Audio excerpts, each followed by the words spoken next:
اللهم انفعنا بما علمتنا وعلمنا ما ينفعنا وزدنا علما وبارك لنا في علمنا وارزقنا الإخلاص في القول والعمل كاملا ونسألك اللهم علما نافعا لا ينسى وتوفيقا دائما وصحة ويقينا آمين يا رب العالمين. Alhamdulillah kaum muslimin rahimakumullah, berjumpa kembali dalam pengajian Riyadhus Shalihin karya Al-Imam An-Nawawi yang wafat pada tahun 676 Hijriah rahimahullahu taala. Dan kita masih membahas tentang Kitabul Adab pada bab yang ke-99, dan ini adalah bab yang terakhir dalam Kitabul Adab. Faqala al-muallif hafizahullah rahimahullahu taala wa nafa'ana bihi wa bi ulumihi fid dharain amin. Bab istihbab taqdimil yamin, bab disukainya atau disunahkannya mendahulukan yang kanan fi kulli ma huwa min babit takrim, dalam setiap perkara-perkara yang termasuk dari bab pemuliaan. Contohnya apa? Kal wudu, seperti wudu. Nah, maka dahulukan tangan kanan daripada tangan kiri, kaki kanan dari kanan kaki kiri. Wal ghusli, dan mandi, wa tayammumi, dan tayamum. Wal lubsi thawbi, dan memakai baju, wal na'li, dan sandal, wal khufi, dan sepatu, was sarawili, dan celana, wa dukhulil masjid, demikian juga masuk ke dalam masjid, was siwaki, dan menggunakan siwak, jadi menggosok gigi, ya, bagian kanan dulu baru kemudian yang kiri. Wal iktihal, demikian juga menggunakan celak, wa taqlimil adhafir, dan memotong kuku. Nah, memotong kuku dari tangan kanan dulu, dan tidak ada urutannya harus kuku yang jari yang mana dulu, tidak ada urutannya dari Nabi Shallallahu Alaihi Wasallam. Yang penting kanan kemudian kiri. Wa qassis syarib, dan memendekkan kumis, wa natfil ibt, dan mencabut bulu ketiak. Jadi untuk bulu ketiak itu paling bagusnya dicabut, ya, bukan di gunting ataupun dicukur. Meskipun sah-sah saja dengan cukur dan gunting, tetapi yang paling utama sesuai dengan lafal hadis, ya, dicabut. Dan kalau dicabut itu dia akan bersih sampai akarnya sehingga tidak meninggalkan bau pada ketiak kita. Tapi kalau hanya dicukur saja, itu akarnya masih berada di situ sehingga menyebabkan baunya masih tidak enak. Wahat ra'si, dan menggundul kepala atau mencukur sama juga. Wassalami minas shalah, demikian juga salam dari salat, dahulukan yang kanan dulu. Wal akli wasyurbi, demikian juga makan dan minum. Maksudnya makan minum kita menggunakan tangan kanan, bukan berarti mendahulukan kanan sehingga satu sendok tangan kanan, satu sendok tangan kiri, tidak, ya. Yang dimaksud oleh beliau di sini makan dan minum yaitu hanya menggunakan tangan kanan. Wal musafahah, demikian juga jabat tangan hanya dengan tangan kanan. Wastilamil hajaril aswad, demikian juga menyentuh hajar aswad itu dengan tangan kanan. Wal khuruj minal khala, demikian juga keluar dari kakus, itu dahulukan yang kaki yang kanan. Wal akhdhi wal ata', demikian juga memberi dan mengambil, wal akhdhi, dan mengambil, wal ata', dan memberi, semuanya itu dengan tangan kanan. Nah, maka istilah tayammun itu bisa mengandung dua. Yang pertama adalah mendahulukan yang kanan, yang kedua adalah memakai yang kanan. Kalau memang dua-duanya terpakai, berarti maksudnya adalah mendahulukan yang kanan. Misalnya pakai sandal, nah dua-duanya terpakai, kanan sama kiri, berarti mendahulukan yang kanan. Tapi kalau yang terpakai hanya satu, maka berarti maksudnya menggunakan yang kanan. Misalnya jabat tangan. Nah, jabat tangan yang terpakai hanya satu saja, bukan dua-duanya. Sehingga di sini maksudnya adalah tayammum itu menggunakan yang kanan. Wa ghairi dzalika mimma huwa fi ma'nah, demikian juga masalah-masalah yang lain yang semakna dengan yang sudah disebutkan, semuanya didahulukan yang kanan. Sebaliknya, wa yustahabu, dan disunahkan taqdimul yasar, mendahulukan yang kiri, fi dzalik, dalam kebalikan dari hal itu. Kal imtikhati, seperti berdaha, wal busaqi, dan meludah, anil yasar, itu ke arah yang kiri, jangan ke arah yang kanan. Baik itu di dalam salat maupun di luar salat sama saja. Udkhulil khala, masuk kamar kecil, dahulukan kaki kiri. Wal khuruj minal masjid, keluar dari masjid. Wa khal'i khuffi, dan melepas sepatu. Wan na'li, dan sandal. Was sarawili, dan celana. Wa thawbi, dan baju. Semuanya itu dahulukan tangan kiri, kaki kiri. Wal istinja, dan istinja yaitu gunakanlah tangan kiri. Wa fi'lil mustaqdharat, dan juga melakukan perkara-perkara yang dianggap menjijikkan. Wa asbahi dzalik, dan yang semisal dengan itu. Termasuk misalnya membersihkan ingus ya. Nah, membersihkan ingus ini karena termasuk barang-barang kekotoran, maka dahulukan yang kiri. Nah, setelah baru kanan. Demikian. Qala Allah Ta'ala mengatakan, "Fa'amma man utiya kitabahu biyaminih." Adapun orang-orang yang diberi catatan amalnya dengan tangan kanannya, fayaqul, maka dia akan mengatakan, "Ha marilah, marilah." Jadi memanggil teman-temannya, "Mari, mari, mari. Iqra'u kitabiyah, bacalah kitabku ini." Jadi dia senang dengan isi kitabnya sehingga dia panggil orang-orang lain untuk membaca isi kitabnya. Mudah-mudahan semua kita termasuk orang-orang yang seperti itu, diberi oleh Allah catatan amal kita di akhirat dengan tangan kanan kita, sehingga kita termasuk orang-orang yang beruntung di akhirat kelak. Al-Haqqah ayat 19. Wa qala ta'ala fa ashabul maimanah ma ashabul maimanah. Penghuni kanan. Apakah itu penghuni kanan? Wa ashabul mas'amah ma ashabul mas'amah. Penghuni kiri. Apa itu penghuni kiri? Ini pertanyaan dari Allah Subhanahu wa taala, fungsinya litashfiq, supaya orang itu jadi semangat untuk mendengarkan. Maka ditanya oleh Allah Subhanahu wa taala. Nah, yang dimaksud penghuni kanan itu adalah orang-orang beriman yang akan masuk surga. Disebut penghuni kanan karena mereka diberi catatan amal mereka dengan tangan kanan mereka.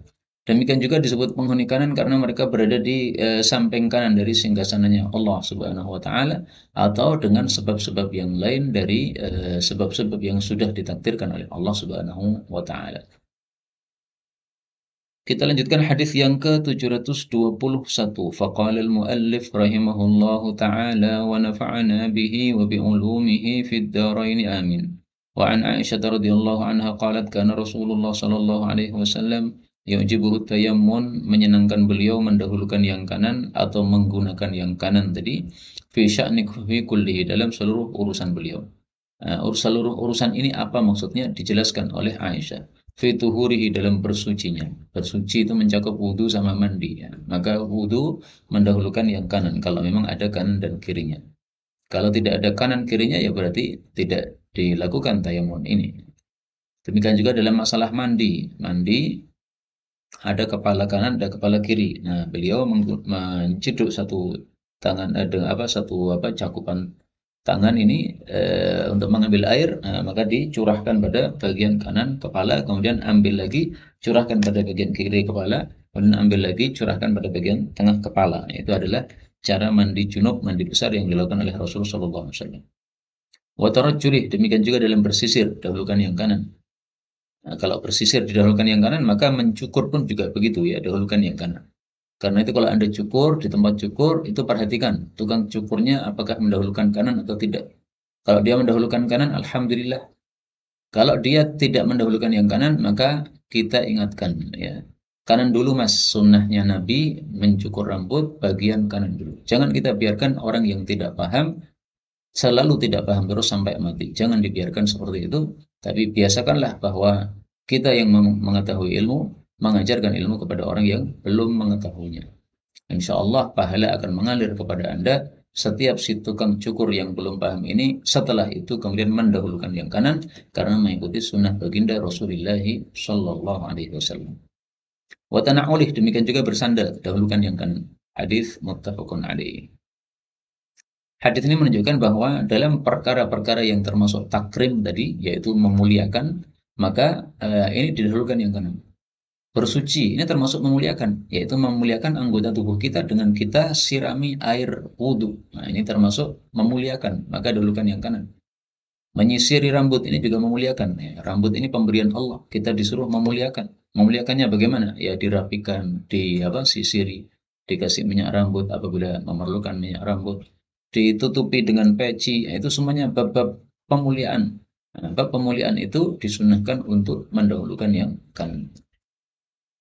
Adapun sebaliknya, maka dijelaskan pada hadis 722, wa anha radhiyallahu anha qalat, Aisyah mengatakan, kanat yadu Rasulullah sallallahu alaihi wasallam, adalah tangannya Nabi sallallahu alaihi wasallam, al-yumna li tahurihi wa ta'amih.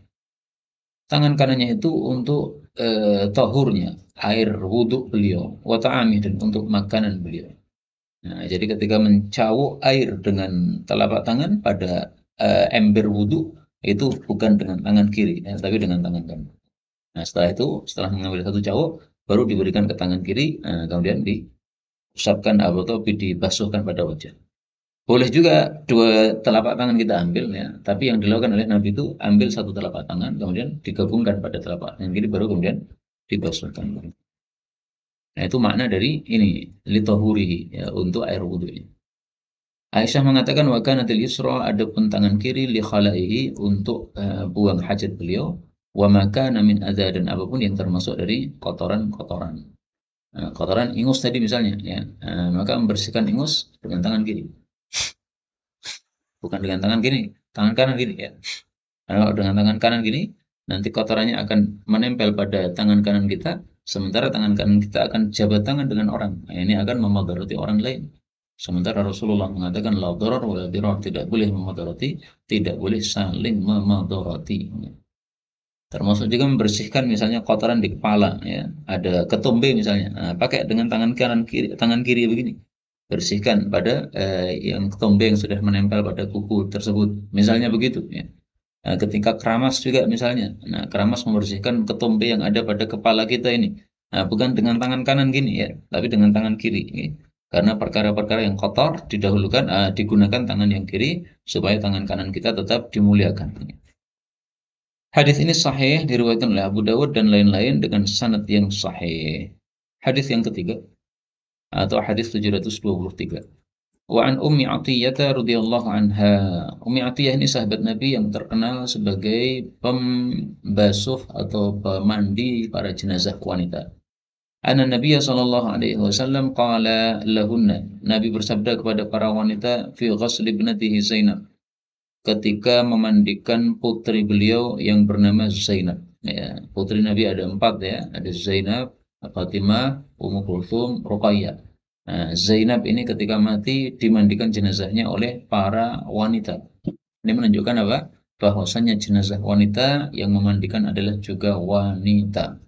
Tidak boleh seorang pria memandikan jenazah wanita, demikian juga sebaliknya seorang wanita memandikan jenazah pria. Seperti yang terjadi pada kasus COVID ya, nah, itu tidak benar. Asal-asalan. Mestinya kalau yang mati perempuan, maka yang memandikan juga perempuan. Yang mati laki-laki, yang memandikan juga laki-laki.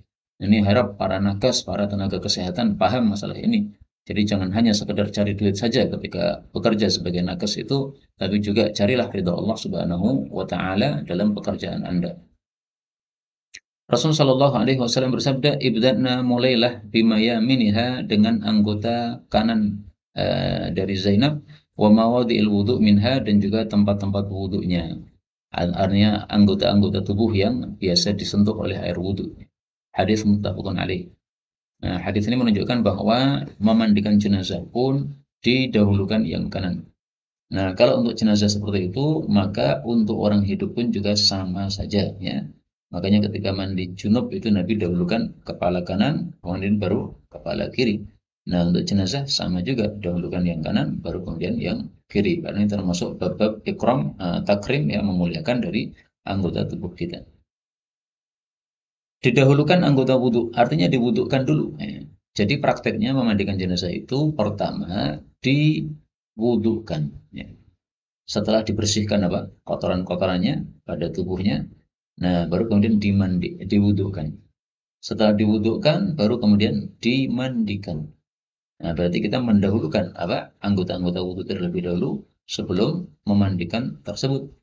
Karena memandikan jenazah itu sama persis dengan mandi junub. Ya. Mandi wajib kan ada beberapa macam. Mandi junub itu mandi wajib. Kemudian mandi setelah selesai haid itu mandi wajib. Kemudian mandi karena mati ini juga mandi wajib. Maka sama caranya ya. Jadi dahulukan apa? Dahulukan bagian dari anggota wudhu dulu. Nah khusus untuk mulut ini, karena orangnya sudah mati, jangan kemudian diguyurkan, dimasukkan begitu ya. Itu tidak sopan kepada orang yang mati. Cukup kita ambil kain misalnya, nah kemudian kita buka mulutnya dan kita bersihkan apa bagian giginya tersebut. Nah itu sudah mencukupi atau mengganti daripada berkumur-kumur. Wallahu a'lam bishawab. Kita lanjutkan hadis 724.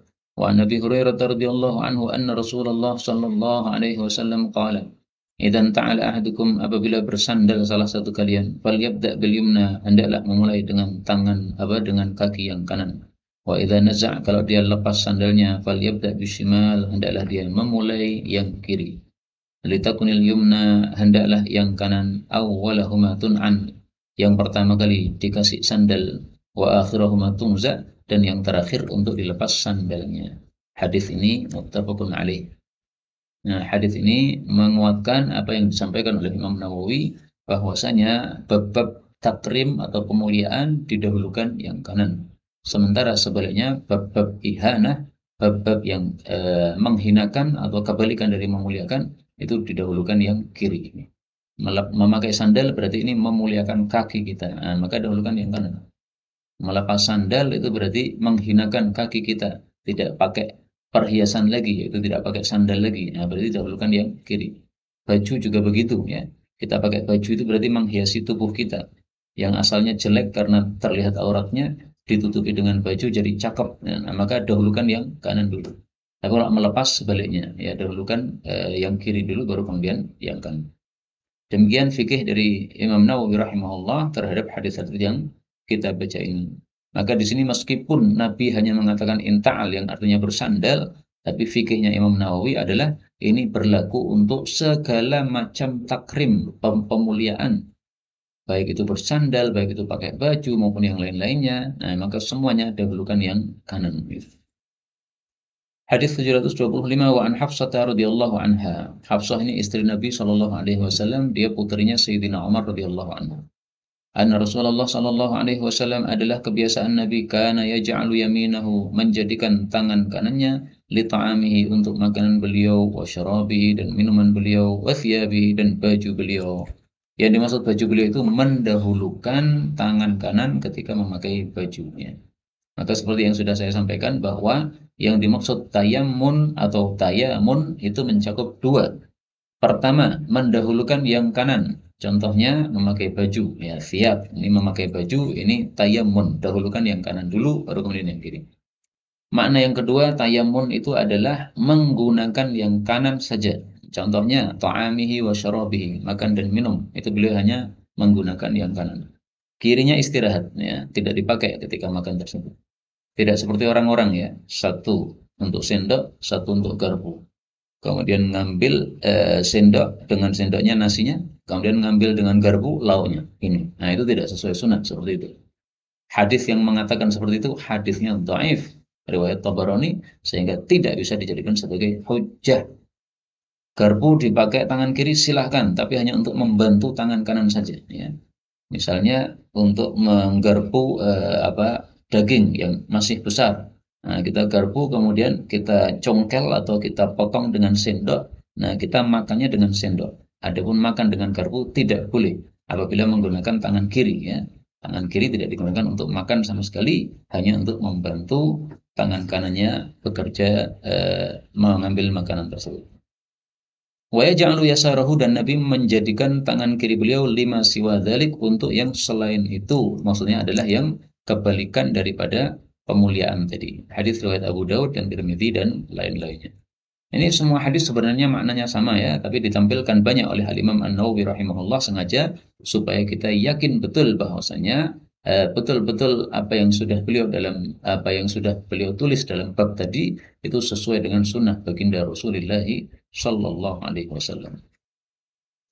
Hadis 726 wa an Abi Hurairah radhiyallahu anhu anna Rasulullah sallallahu alaihi wasallam qala, idza labistum, kalau kalian memakai baju, wa idza tawadda'tum, kalau kalian berwudu, fabda'u bi ayaminikum, maka dahulukanlah yang kanan-kanan dari kalian. Hadis ini sahih riwayat Abu Daud dan Tirmidzi dengan sanad yang sahih. Maka di sini disebutkan dua ya, memakai baju, demikian juga berwudu, dahulukan yang kanan. Maka mafhumnya atau kebalikannya adalah berarti kalau melepas itu dahulukan yang kiri. Karena memakai baju dahulukan yang kanan, berarti melepasnya otomatis dahulukan yang kiri. Yaitu mafhum mukhalafahnya atau kebalikannya. Hadis yang terakhir, hadis 727 dalam bab ini, hadis yang terakhir, wa an Anas radhiyallahu anhu anna Rasulullah sallallahu alaihi wasallam ata Mina, Nabi mendatangi Mina, nama tempat ya. Fa'atal jumrah, lalu melempar jumrah, beliau mendatangi jumrah, faramaha, lalu melemparnya. Nah, itu dalam bahasa Arab sebenarnya jamrah ya, jimnya di fathah. Tapi kita orang Indonesia mengucapkannya atau menyebutnya jumrah, ya enggak ada masalah, la musyahadah bil istilah ya. Thumma ata manzilahu, kemudian Nabi mendatangi tempat tinggal beliau, ya kemahnya beliau di Mina. Wa nahara, dan beliau pun menyembelih binatang hadiu, yaitu binatang yang disembelih oleh orang yang haji. Thumma qala lil halak, kemudian berkata kepada tukang yang menggundul rambut beliau. Dan ini menunjukkan bahwa Nabi ketika haji tahallulnya pilih gundul daripada mencukur. Karena memang gundul itu lebih utama daripada cukur ketika seseorang melakukan haji atau umrah. Ya. Yang menggundul itu berhak mendapatkan 3 kali doa ampunan dari Nabi SAW. Sementara yang hanya mencukur, dia berhak mendapatkan 1 kali ampunan dari doa ampunan dari Nabi Yunus SAW.